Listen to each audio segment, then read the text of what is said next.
Hello, my name is Justin Bright, and welcome to Kerbal Space Program version 1.8.1 in my next small step RP-1 career mode playthrough. And I just, as a little bit of a programming note before we get started, I just wanted to let you know that I'm going to be out next week. So if you're following along with us, that's going to be the week of Thanksgiving 2020. If you're watching this in the future, then this is meaningless to you. But no videos next week is what I am getting at. So let's get to it. We are in space. We are back in orbit with Lisa Kim and Thomas Reed in our Orblab 1 spacecraft with about 2 hours to go until we have determined the end of our contract, where we will be finishing our first space station. So let's take a look at how things are going. We have about 7 hours or 7 days of electric charge left because we are currently in darkness, so that's not terribly surprising or weird. We still have almost double the supply of food, water, and oxygen because we plan to have at least that much. Same thing with lithium hydroxide for the carbon dioxide scrubbers. We have a little bit more than double the amount provisioned, which is fabulous. The liquid oxygen and liquid hydrogen in the service module of the Gemini equipment section has actually stayed completely, almost perfectly, like surprisingly perfectly, actually. It looks like the MLI that is built into the equipment section has prevented much, if any, boil off whatsoever. We're at a point right now where I'm not actually seeing any stats for heat penetration and boil off loss. I don't know what causes that to turn on and turn off or whatever, but I'm not going to complain too much about it. So yeah, we are looking pretty darn good. Let's take a look at our science. Looks like those are finished except for the power tool evaluation, which obviously we would not have been able to finish at any point because that required an engineer and I sent up the wrong crew. So yeah, I don't know what the next contracts look like, but let's see, make sure that we have actually finished this off. And it reset again. Okay. That is really, that is annoying, and I really don't like that. And I hope that that's not going to break things in the future. Man, that's obnoxious. So yeah, I don't know what there is that I can do to fix that, other than just like not run other missions while I'm trying to do these long duration type missions, like Space Station and some of the other ones that are like that, because every single one of these has given me trouble lately, and I don't know if I've changed something or if there's like something fundamentally wrong. The information that I get from the from the Discord seems to suggest that a lot of people have issues like this, and it's not that surprising. So that's really unfortunate, and there's I'm not sure if there's anything that we can do about it. So I guess this is what it looks like inside, that they have spent 30 days inside this tiny little can. I guess that's the way up to the Gemini capsule up through here. But yeah, they've lived in a very tiny area. I have to imagine that there's slightly more space than that, but not a whole lot. They were living and working in a very small space and proving that astronauts could do exactly that. So yeah, I'm going to force complete this contract, and I'm going to just cross my fingers that it doesn't cause any problems. I don't know if there's a sequence of missions to service this space station in particular in the future. So I really have no idea if force completing that is going to cause me problems down the line. So I guess we will see, because like I said, I don't actually know what the nature of the rest of the contracts is. So what we're going to do is we are actually just coming around to the daytime side of Earth here. So I'm just going to move forward just a touch. And here in Signal, with just a little bit of sunlight, we are going to leave this spacecraft behind. The Orblab 1 is going to remain in orbit, and we are going to decouple our Gemini and send our astronauts back home. So to start that process, we are going to fire up all of the stuff. We are going to pressurize the cabin of the Gemini. We are going to turn on the avionics. What else do we need to turn on? There's a couple other things. down here in the equipment section, we're going to turn on O2 pressure control, LOX-to-GOX converter, and our fuel cells. And that all should keep this running just fine when our astronauts get back on board. So, lights on. Habitat is... lost it. Enable. There we go. I had already enabled that one. And the last one, the lithium ion... or the lithium hydroxide, I think, scrubber that takes care of our carbon dioxide is all running. So that should be good to go and safe for our astronauts, who are going to... just going to grab the crew hatch, and I'm just now noticing that our clouds aren't working. Little fix to that, and there we go. So transfer back up into the Gemini spacecraft itself. And transfer. There we go. So there we have it. That is it. That is done. Orblab 1 has done its work as our first orbiting space station, proving the concept of being able to live and work in space in long durations. And one thing that I'm curious about is there a way to, like, are there anything on this space station that is not, how to put it, that is not replenishable, like ignitions are on engines per test light or test flight or whichever ones, the limited ignition mod. That means that when you run out of ignitions, you will 100% need to refurbish the engine and buy a new one. Like, there's no two ways about it. And I don't know whether or not that is the case in Kerbalism with these space stations. So I could, because I think, and I would like to, just make this the core of my new space station that can plug into the docking port here, and that will just be what comes next for our space station, is just to expand in that direction.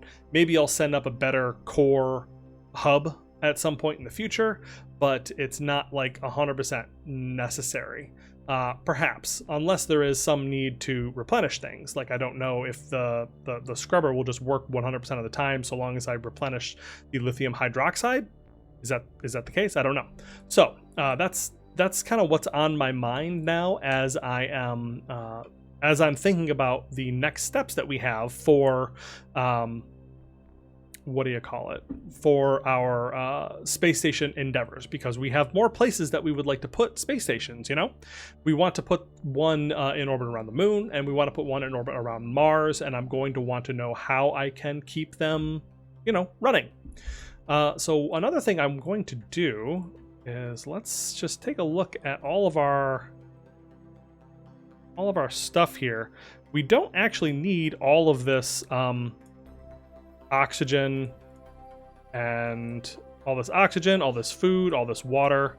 It's not all entirely necessary. Room for food in the equipment section? Oh yeah, I guess I have it all up there. Oh yeah, I think I did it on purpose, actually. I wanted to make sure that the food was accessible, so I put all the food in the crew cabin, and then I put the oxygen and water down in the equipment section, because in my mind that meant it was easier to access and could be plumbed in instead of instead of having any issues with like finding the wrappers and all that and moving things around. It doesn't actually matter in any way, I don't think. Okay, so I'm just double checking everything else. The equipment section. Yeah, I've dumped all the waste, well, not all of the wastewater. We actually have plenty more wastewater that I can dump into our Gemini equipment section, because I want to make sure that we are dealing with our waste. Looks like I don't have a canister for regular waste. I do on the I do in the Gemini capsule itself, but it's full. So that's exactly what's going to happen there. So yeah, just rebalancing all of the resources that we have here, filling up the command pod with oxygen for the trip home, because I'd like to use whatever I have remaining in our equipment section to top off our the space station itself to reduce the amount that we need to restock next time. Same thing with electric charge and everything else, and there we go. Like, it doesn't really matter, but, you know, it kind of does in a way. So there we go. I think we are all set. And now it's time to send our astronauts home. Lisa Kim, Thomas Reed, ready to head back down. The first astronauts to have lived and worked in space for 30 days. My goodness.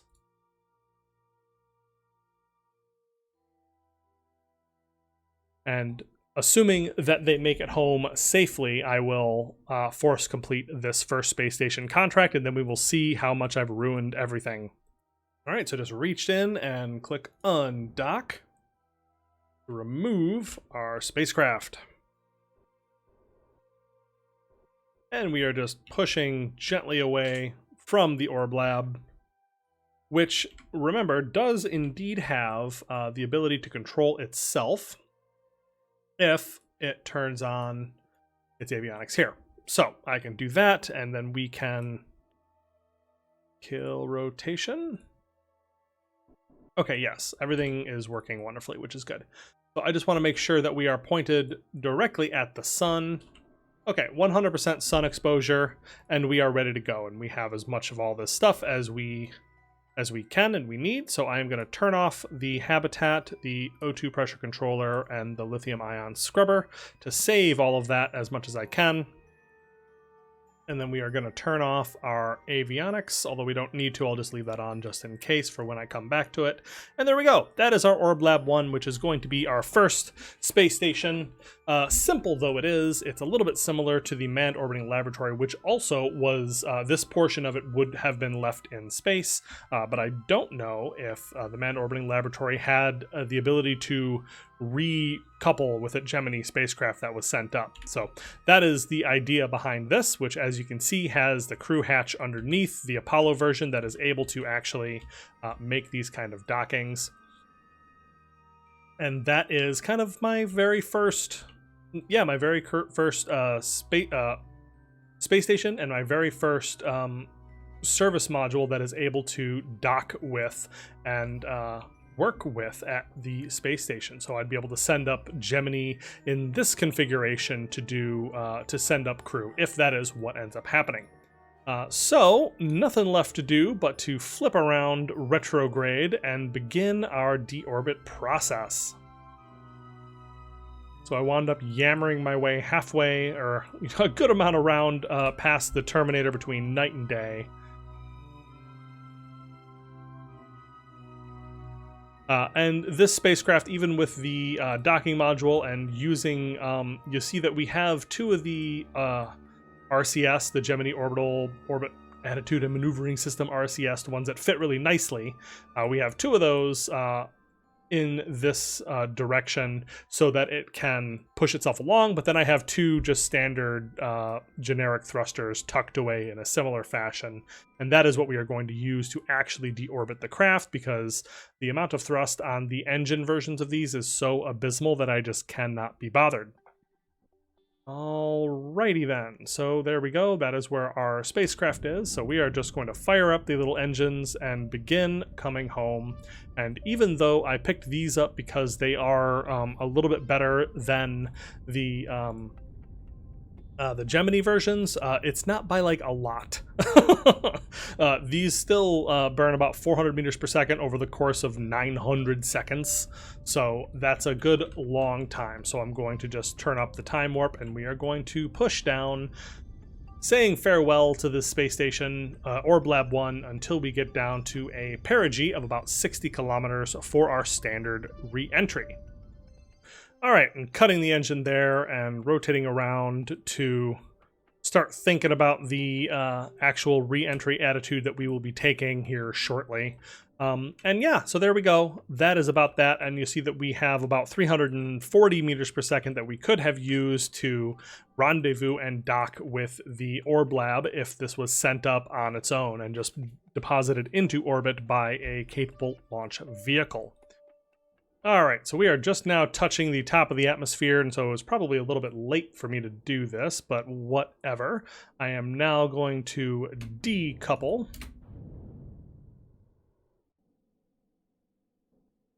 And we are going to point ourselves surface retrograde as such. And there we go. Yeah, and so this is going to be hopefully a standard, what do you call it? A standard re-entry for a Gemini spacecraft. And I'm going to be free with my pitch and maybe control that a little bit more manually, because I just started playing with the Apollo modules because my training is actually getting pretty close to complete on those. We have 100 days for my first crew and 135 days for my second, which means it's time for us to start working on Apollo missions. We have, where is it? We have technology coming that is going to be important for the use of those. The 1967-1968 orbital rocketry node has the AJ-10 variant that was used on the Apollo service module. So that is an important part of that, because I am using the, at first, just like always, I am using the fully stock standard built-in parts for this command module first. Like, that is the first thing that I'm going to be using, is the stock standard as built, as intended variant, which in this case actually works out really well, because this was always intended to go to the moon.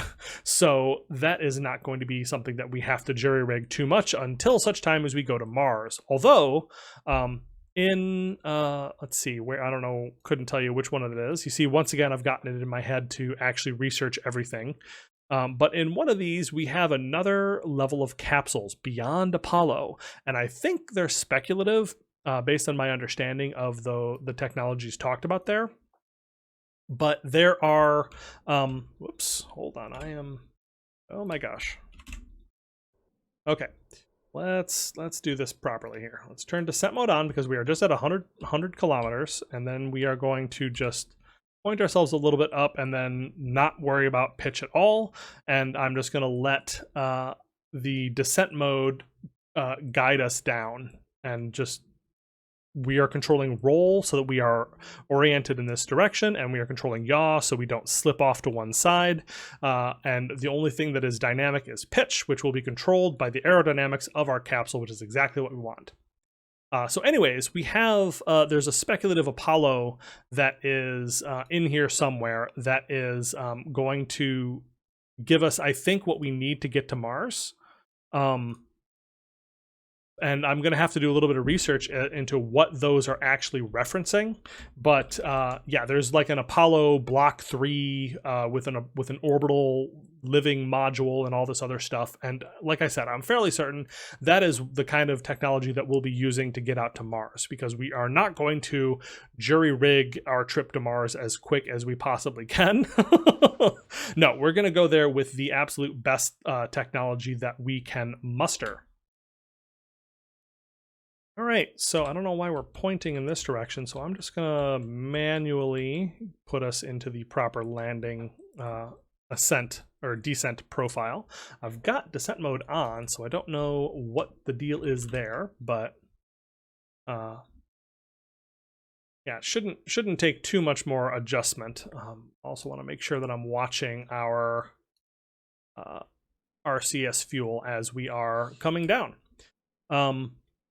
Yeah, the important part of the descent mode is seeing that our vertical speed is not dropping too fast. So yeah, and we are using the regular heat shield here, not the lunar version. The important thing is that we are going to, as we are stepping up our technology, and we are researching very, very quickly now, we are going to be picking up the technology that we need to do things a little bit more properly and a little bit less jury-rigged. Which I understand is a little bit less, maybe a little bit less fun for you veterans, but it's a lot easier for me as someone who is not actually experienced at this and has not done it in the quote-unquote typical fashion before. So it'll be brand new to me, and I'm excited to get through it, because I'm just going to be unbelievably tickled if we get through the if we get through these objectives that I have planned for us. All right, so I am pushing ourselves up just a touch more to slow our descent. Because we are getting up to 1.5 Gs, and we kind of want to stick around at roughly this altitude and like really shed all of our velocity here. It's a lot more important, obviously, on a lunar return mission, but there's no reason not to practice this this type of return here, especially as we get to Apollo, which I don't think can do anything but. The interesting thing that I discovered when I was playing with the Apollo capsule on an unmanned return, I didn't actually fly a mission. I just was doing simulations. But it only has RCS on the capsule itself in one direction, so that it can't like move itself around in any direction in any orientation. It can only move itself with the assistance of the oh wow, I can see through my heat shield in certain orientations. That's spooky. It can only move itself around with the aid of aerodynamics holding it generally in this direction. Like everything else, like it expects having like the roll control and yaw control handled by RCS, but generally holding a particular pitch is controlled by the atmosphere and the aerodynamics of the capsule. So getting good practice with that now is never a bad thing. Pushing myself up, and you can see aerodynamics kind of shoving us right back down. But yeah, we are getting 1, 2, 3, 3.5, coming up on 4 Gs, up at 50 kilometers above the Earth's surface as we are shedding a huge amount of our velocity. Still pointing. Yeah, we are fully held on here. So yeah, this is the way that I think it should be. This feels a lot better, and doing it so that we just do not have smartass controlling us in the pitch direction and then just playing with that myself seems to be working out pretty well. I'm a little bit troubled by the fact that the RCS is blowing hard in one direction. It makes me think that there's something unbalanced about my craft, and I don't know what it is. So that's a little spooky. But it looks like we are coming through the danger and descending into night. One thing that you'll notice is that our, what do you call it? The ambient lighting is finally working better. So if I flip over to intensity and just change the vacuum ambient light, you can see that it actually changes on the spacecraft as well.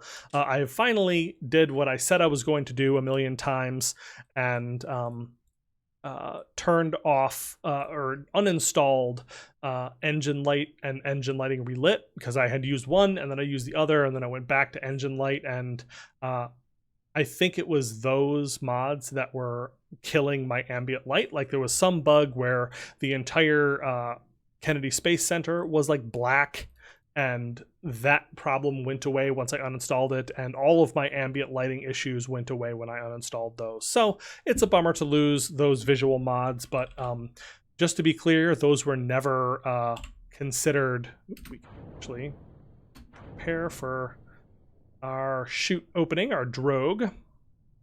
Those were never things that were recommended, and like even in the install guide they are put on there with like a big caution flag, like this has not been tested, this is reported to do bad things, that sort of thing. So it's not that this was like, oh no, this is something that isn't actually working properly, that should be working properly. Like no, this was never actually tested and promised to work. So when you install the game, if you want to follow along, just follow the installation instructions. That's one of the reasons why I just kind of put my choices in the playlist for how I approached the install, like at the points where there were choices to make, because they keep that updated to the day based on their best understanding of what is going on with the mods and how they interact and bug reports that they get. So they're much more clued into this than I am. So listen to the instructions you find on the GitHub wiki for RP-1. Don't listen to just me and what I have installed, because I could very well be wrong, and I probably am. All right, so our drogue is open and we are coming on down. And this is a very dark landing that we've done a bunch of times, so I'm just going to fast forward a bit. fall down at 100 and some meters per second as we wait for the drogue to open. Drogue pops open and it slows us down. And then I pop off that and we prepare to open up our main parachute. Whoa. We are over the water, and then our main parachute is opening. And we have a fully open parachute as we descend into the water somewhere over Earth, just on the far side of the Terminator, which is just because I was babbling for a little bit too long. All right, just another couple hundred meters as we descend down towards the ocean, where we will be recovered quickly. And yeah, successful mission for Thomas Reed and Lisa Kim up to our first space station, where they were on orbit for about a month before they finally came back home, safe and triumphant. Boing, boing, boing. It's fascinating. Okay, sure. But yeah, there we go. That is that. Contract complete. Lunar landing and sample return? What? As our spacecraft is just partying down, I'm not... Why the heck did I get this? That's so bizarre. Yeah, I have no idea why I got that. I think it's like... The contract system is getting a little wonky. Alright, so we are back at the Space Center. Lisa Kim has gotten an extra 120 days to her retirement, so she's good until 1984. Thomas Reed until 1983, with an extra year tacked on by that exciting mission. And no additional experience, because that was just in Earth's orbit. But they did bring home some science. Okay, so I don't actually know why I succeeded on that mission, but there was I did have a plan. Like, I did have a plan to do a uncrewed sample return. I'm just not 100% sure why that counted. And I'm just like, I'm getting a whole bunch of science-based KCT upgrade points, and I'm just pumping them into the VAB now. I have R&D up to 700, which is a nice, comforting, round number. So all of my future points are going to be going to the vehicle assembly building until you hear otherwise from me. Yeah, so because of the segmented way that Contract Configurator evaluates the contracts, I think that's why this ended up happening, because I had a moon sample, I had an uncrewed land on the moon done, and then return home safely with science done, so I think that that means that that's why that happened, question mark. So yeah, I don't know what's going on with that. And that is actually the last lunar landing and sample return contract that I'm going to be able to do, so sure. Like I said, I have a plan to do a lunar landing and sample return, but I guess now we're going to do it without the benefit of that contract, which is fine, I guess. Let's see, how many times can I do this? I can do the rover mission 3 times, which might be helpful. But I think we are good to go with the contracts that we have for now. We have kind of a couple major ones that we're dealing with that we will be getting a good amount of funds from, but it's really these big contracts that we are waiting for now. So I do need to go cheat a little bit. All right, so we're in here, and I'm just going to hit complete on the first space station contract. Boop. And hopefully that doesn't ruin everything. Contract complete. The first space station is still in orbit, and our crew has safely returned home. Those things are true, so I don't see why we should deny ourselves that contract. All right, so this is what I've been really excited to take a look at, is what comes next. Interestingly, we can't do a lunar space station until we've done a single crewed lunar orbit. What? What do you mean a single crewed lunar orbit? I've definitely done that. Oh, is that the no, lunar exploration, single crewed lunar orbit. Oh, I see. Okay.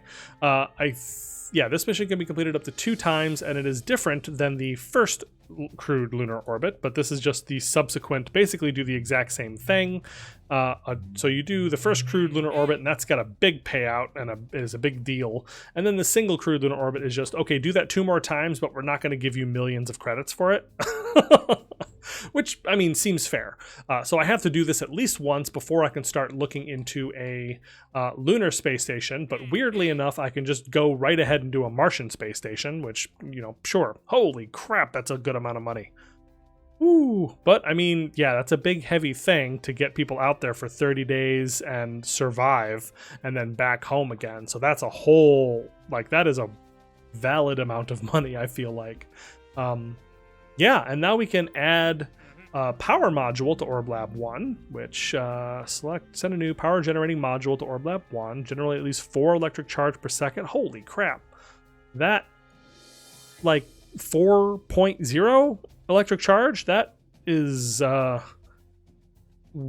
gonna cost me a lot more than the 80,000 you're gonna offer me for this. Holy crap, that is ridiculous. So yeah, it looks like the other contracts are going to be additional missions that expand and improve on the space station we have up there. But if these rewards are any indication, I'm not sure it's actually going to be worthwhile, because that 4.0 electric charge per second that does not sound balanced for Kerbalism and RP-1. So yeah, I'm not 100% sure about that. Maybe I'm just at a different stage of my career where 4 electric charge per second is a ridiculously difficult thing to do, and that's not when I should be building space stations. I don't know. So it could just be a perspective issue, but that sounds fairly challenging to me. But this Martian space station contract sounds delightful. Getting that space station out there and then actually getting to crew to the space station to hang out for 30 days is going to be, it's basically table stakes for our Mars exploration. Like, we have to do that anyways if we are going to survive on Mars. Or if we're going to put boots on Mars, we're going to have to either have a space station that we hang out at, or we are going to need to hang out on the surface of Mars. So we have to do it one way or the other, so we might as well do that, which is going to be very, very cool, very exciting, but something that we are going to save for a little bit later when our technology improves a little bit. We are still focused on the moon. All right, now we're making progress, and now we have gotten a very interesting technology node indeed. We have hit 1967 to 1968 orbital rocketry. Let's not talk about the fact that it's 1974 and we are still researching technology from 6-7 years ago, but you know, we got there. That's what's important, right? So we can get this little Astris engine, which I cannot see any recognizable differences from a generic thruster. Fine, sure. I'll just grab that as part of the batch.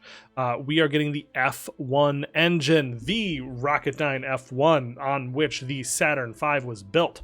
One of the most powerful rocket engines ever, that we are going to be building our space program on for the foreseeable future.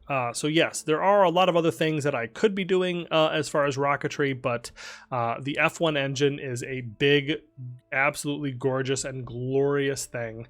I have seen them in person on multiple occasions, and they are as amazing and impressive as you might imagine. There is a particular picture that my wife took of me with my mouth hanging open at the Kennedy Space Center looking up at the business end of the Saturn V for the very first time in my life.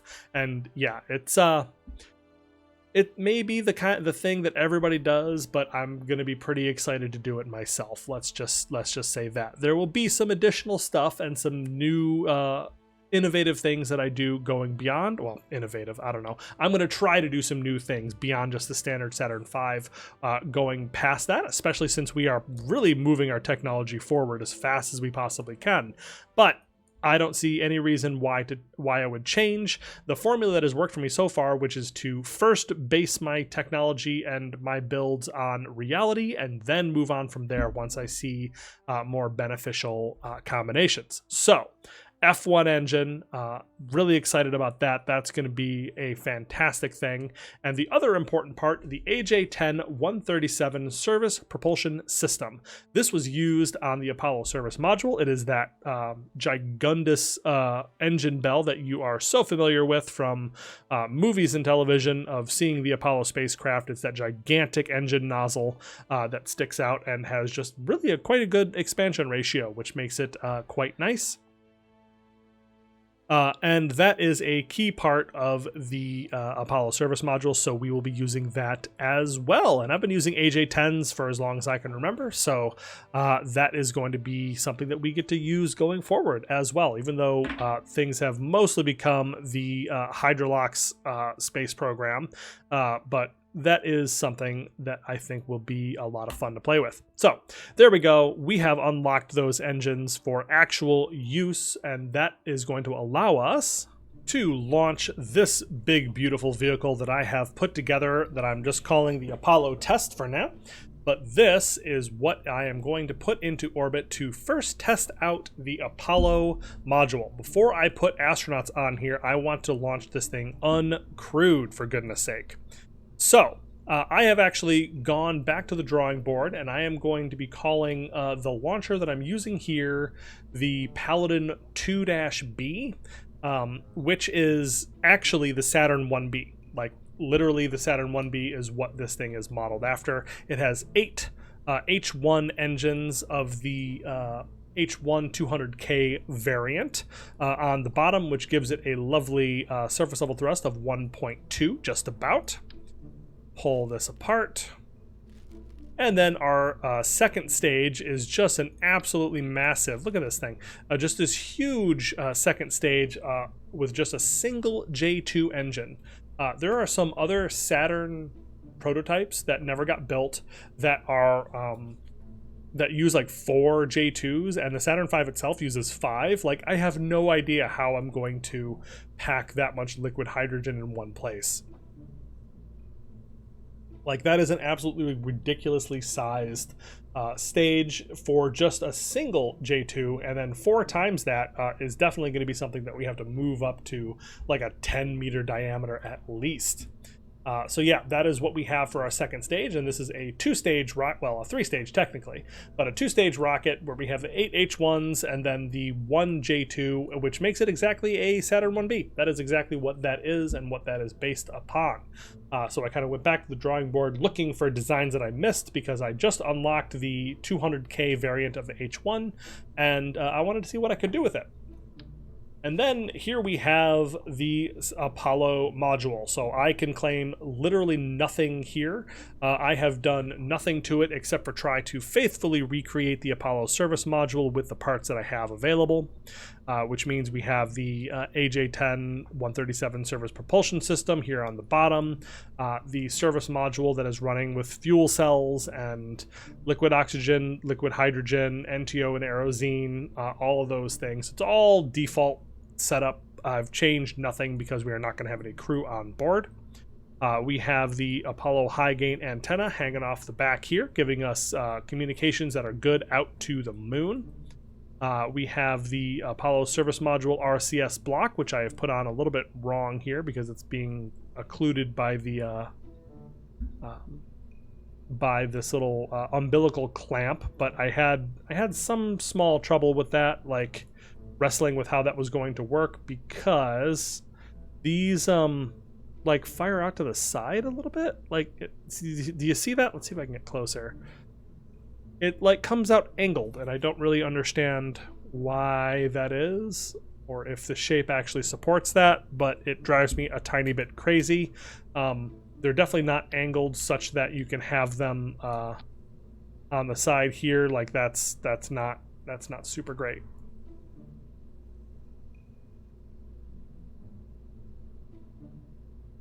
But yeah, if you have it like translating starboard, for example, you can see that it just kind of pushes in a weird way that kind of approximates the correct translation attitude. But yeah, I don't know. It's probably fine, and it's also fine if I clip it inside this this clamp, even though that would hurt my feelings a little bit. So that's the Apollo service module, and it also has a funky sub-satellite cover that you can't, like, you can kind of see it here. You can't actually open that if you have something attached to the top for whatever reason. But yeah, there you have that. Yeah, this even includes the a decoupler that breaks it off from that. So yes, so there is a separate service module decoupler, but this is just the top of the standard Apollo service module. So you can see that it's just the same, it's the same piece, but it's been pulled off so that you don't have to use the built-in service module. That is a nice thing about RP-1 and all of the RO capsules, RO engines, everything else. They make it so that you can modularize these things and roll your own, which I will be needing to probably in the future. So that's that. This is still using the version of the capsule that has a built-in heat shield. And then there is the launch escape tower and the boost protective cover on top. And you can now see the one and only modification that I have made, which is putting a deep space, large scale avionics of 30 tons up on the top of this, so that I can run this thing completely uncrewed, because even though this and the service module has avionics, they will not run if they are not crewed. At least that has been the case for both Mercury and Gemini. It has bit me in the butt both times, so I am trying to get ahead of it. So that is there to help me actually pilot this, because what I'm trying to do with this is I am trying to see how this behaves on orbit and on return, so that I am not surprised by it when I put crew on board. So yeah, when this thing comes down, this pops off, and then it will have the parachute and everything else, and by that point I will no longer need the avionics. And that is that. I may have some trouble manually guiding it back home, but I should be able to use MechJeb to deal with that even without crew on board. So we will see about how that works. Although I wonder if it would be better if I just put it like, no, I can't actually clip anything on here. There's not an attachment node. I could like clip it inside this little parachute area, because that's where the what do you call it? That's where the protective cover on the front, the heat shield forward cover, actually attaches. So anyways, I think that should be fine, technically, theoretically. And then we can test it more from there. And you see we have the parachute that attaches on like that, and there we go. There's the drogues. So yeah, otherwise it is just a standard module with all the crazy things attached to it that you might expect. And let's reload the original. There we go. That is what I think we are going to launch to test this sucker out, and it's going to cost me 73,000 funds. Wow, that's so expensive, and that's going to take so freaking long. Well, maybe not that freaking long. 113 days at the maximum speed, which is you know, why I've shifted gears back to pumping everything into the vehicle assembly building to try to get that moving faster, because holy crap, I think I did not quite estimate properly how expensive these rockets were going to be, because almost all of the cost, like I'm breaking this down one more time, is up here. Like this service module is 56,000 funds. I could put one together myself that is dramatically cheaper, but like I said, I'd like to start with the built-in stuff to see how that works, because generally it's balanced against things like this. But I will inevitably be rolling my own service module at some point in the future. All right, so that is that, and that is what I would like to do. Let me just double check the staging one last time. I think this should all be correct and lovely and wonderful. And let's add this to the build list. And there we go, no problem at all. Adding that to the build list, 113 days, and that is going to be our very first Apollo spacecraft that we are putting into orbit so that we can move on from Gemini, as wonderful as it has been. And we will be using Gemini to get our first lunar landing, but subsequent lunar landings are very likely to be Apollo oriented as we move on to doing other cool things like building bases and space stations around the moon. We are going to do all that stuff with Apollo architecture. All right, so here we are back at Phobos, and I am looking at jumping up to meet our orbiter here in right about nowish, actually. This looks like a good pass where it's going to be almost directly overhead, just in time. There we go. Because I really don't see any reason to do anything weird about this because, well, let me rephrase. This is going to be a very strange rendezvous because it is coming up behind us and flying overhead, but is only less than 10,000 meters away as we rotate underneath its plane, and it is orbiting at about 6 meters per second. So yeah, we are already like 5.4 meters per second. Only moving relative, it is only moving relative to us by 5.4 meters per second. So I am just letting it get as close to us as possible, and then I am going to just literally hop straight up as this, as Deimos rapidly rotates underneath us. Okay, now seems to be about a good time. And yeah, so this is going to be very strange, but what I'm going to do is I'm going to just go straight up and try to intercept our orbiter. So here we go. We can actually see very well how this will work. By pushing up like this, you can see exactly how we are doing, and how we are doing is not great. So 4 minutes. Let's actually do this with a maneuver node because we need to be very precise because we have very little delta V. There we go. That gets us into line. And that gets us meeting up an intersect of 0.3. Go, bringing that in. 0.1. 0.0. There we go. So that is how we are going to meet the our parent spacecraft, and it is just going to cost us a couple meters per second of delta V. Yeah, so I thought I was just going to like push myself straight at it, but no, this makes way more sense actually using a maneuver because it is just moving so slowly overhead and it is just not very far away. But even so, orbital mechanics says that we need to be careful and deliberate about how we make this maneuver. Actually care about the force roll, so let's just go ahead and execute this next node. Have MacLeod do it for us. So yeah, oh man, how cool. I don't know what that flickering is in the background. I think that's supposed to be the sun, so I must have broken something else. Yeah, that must be the sun, but yeah, I have no idea why it's flickering like that. It must be something else that I have installed wrong and or badly. So yeah, there we go. We are now on a path that should bring us up to intersect with our parent spacecraft,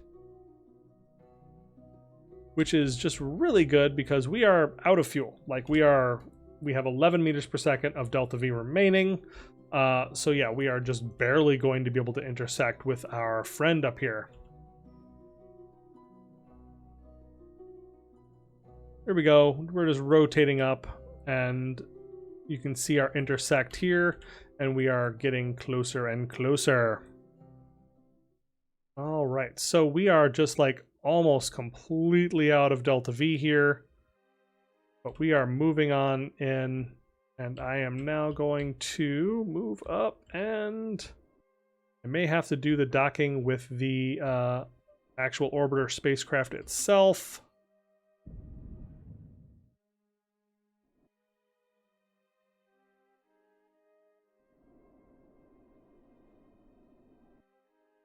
That is us getting into orbit.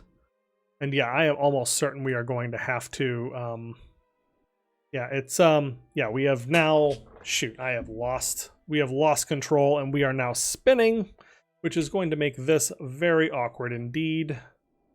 All right, so our lander, or our orbiter, has plenty of delta V, so we are just going to have to figure out how to, kill rotation, hold on, goodness. move directly towards this, and then figure out how to stop this thing spin and dock with it. So right now I am just moving in a bit closer.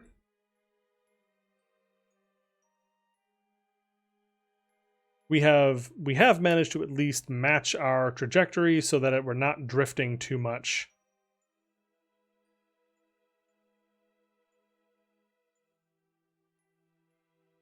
But this is going to be a fairly challenging dock, I think.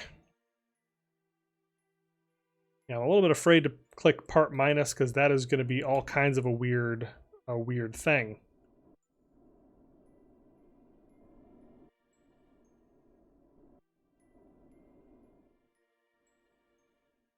All right, so what I might end up having to do is like waiting until I get another what do you call it, on a particular pass, and then kind of like dart in as best I can.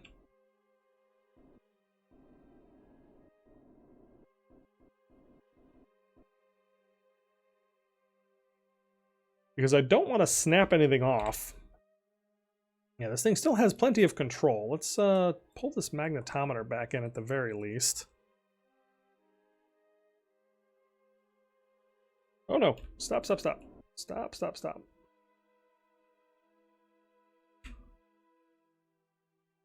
Goodness gracious.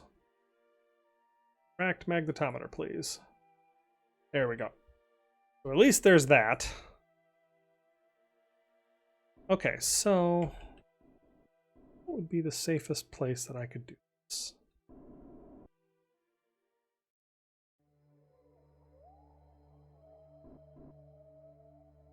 All right, this thing is just spinning out of control, so what I'm going to do is I'm just bonking it a little bit there. And you see that slowed its rotation just a bit, and hopefully that will actually be enough. So now I'm going to try to flip around to the other side of it. Or actually, it looks like it's coming to me. Yeah, there we go. Look at that. Hold on. Part negative. Point at that docking port, swing around, and push in. Up. Wait, wait, wait. Hold on, hold on, hold on. I'm way off.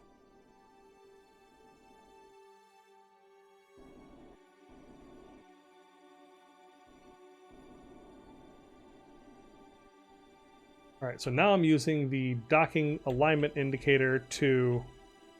Whoa. Try to just swing in.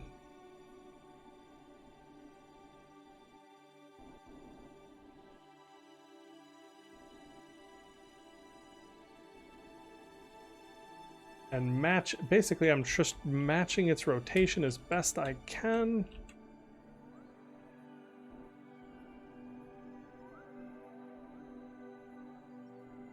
Got it! That worked. Yes. Okay, that was nonsense, but that worked.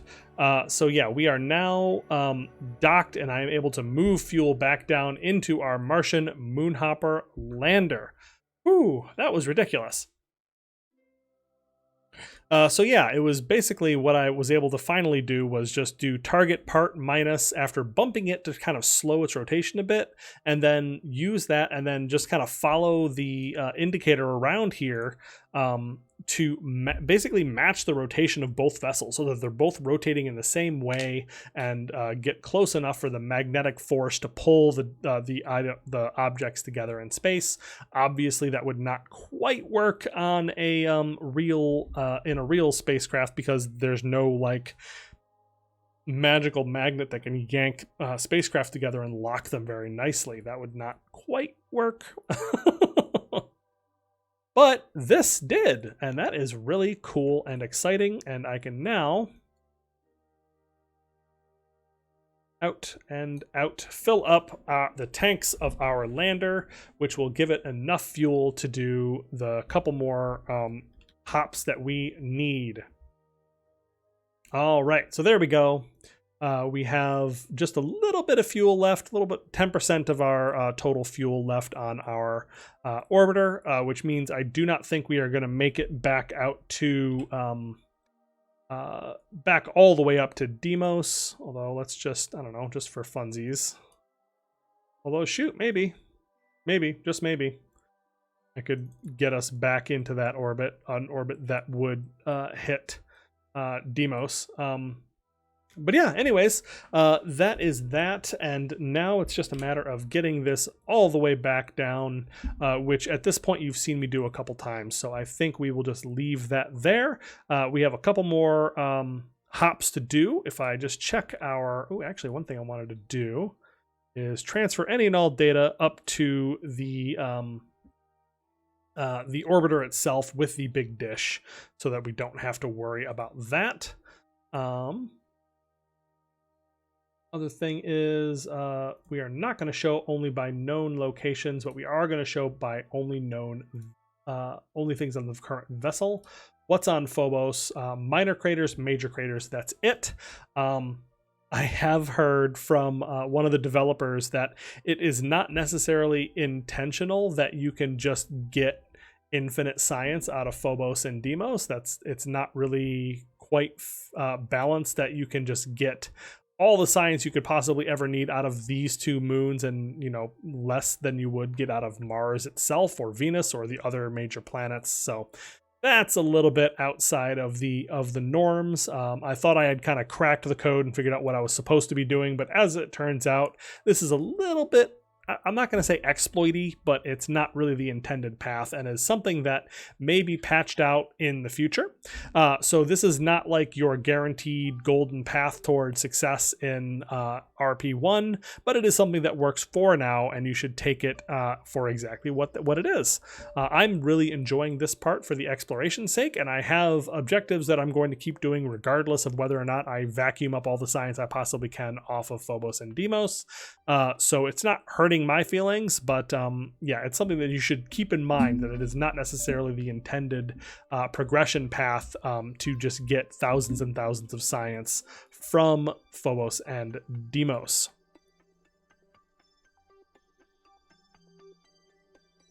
Because you can see we have gotten thousands, 3,000 science off of this thing, which is just lovely. All right, so we're gonna whip around. Whoa, wow, that was really fast. Okay, I was still time warping, that's why. 2 point the wrong way towards the sun.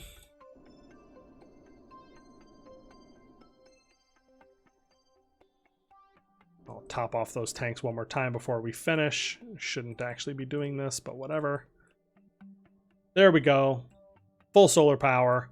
And then we are going to send this on back down for yet more science on the minor and the major craters somewhere on Deimos' surface. Phobos' surface. So yeah, that is where I'm going to leave that for now. So yeah, we will join the Martian Moonhopper once again when something really interesting happens. But that is going to be it for me. Here we are coming on down to the minor craters, and yeah, it's a thing that's slow going, but we'll get through all that and I'll show you the final result when we're done. But yeah, that is going to be it for me for today. And as I mentioned before, if you're watching in real time, the weekend or the week of Thanksgiving 2020, I will not be around, so there will be no new videos next week, but I will see you after that. If you enjoyed this episode, let me know what you think down in the comments below, like and subscribe and all that, and I will see you next time.